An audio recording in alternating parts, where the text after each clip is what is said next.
Hello everyone, and welcome to SUNUP. I'm LYNDALL STOUT. We begin today talking about weeds in Oklahoma's wheat crop.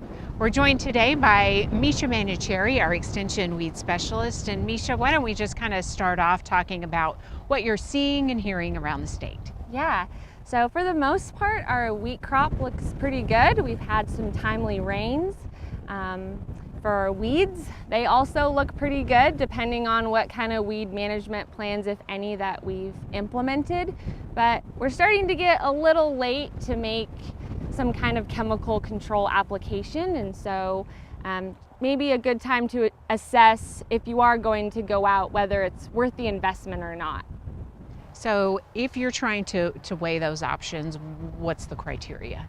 So our winter annual weeds, those that emerged in the fall, winter, that producing flowers and seeds now, most of our herbicides don't move well in plants that are that far along in their growth stage. So just be thinking about what level of control you're really gonna get and if it's worth the cost and application of that herbicide.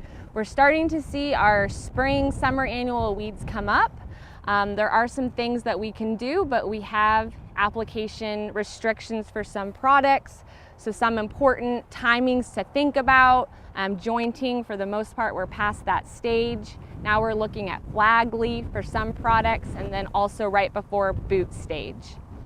So if you haven't applied, if you miss the window and things are not looking so great, is there some advice that you can give growers who maybe have that scenario? Yeah.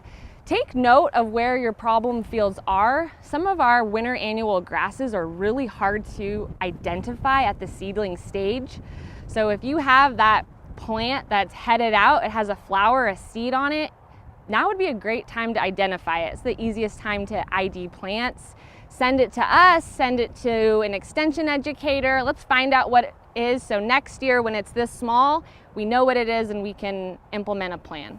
So the documentation at this stage. Yeah. Well, as we sort of turn the corner now and the wheat really takes off toward harvest, what kind of guidance do you have?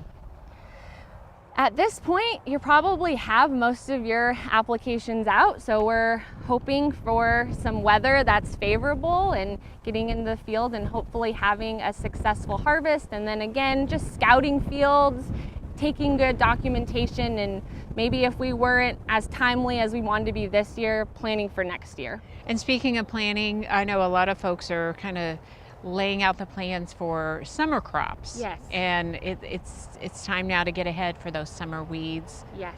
What kind of advice do you have? Fallow weed management is critical when we think about moisture for that next crop. We don't want our weeds taking up those resources. So whether you have a fallow period or maybe you're going straight to a crop like soybeans and you're moving in with something quick, starting clean is really important to give your plant that competitive edge. Great to think about, and of course we'll continue that conversation in the days and weeks ahead. Sounds good. Thanks a lot, Misha.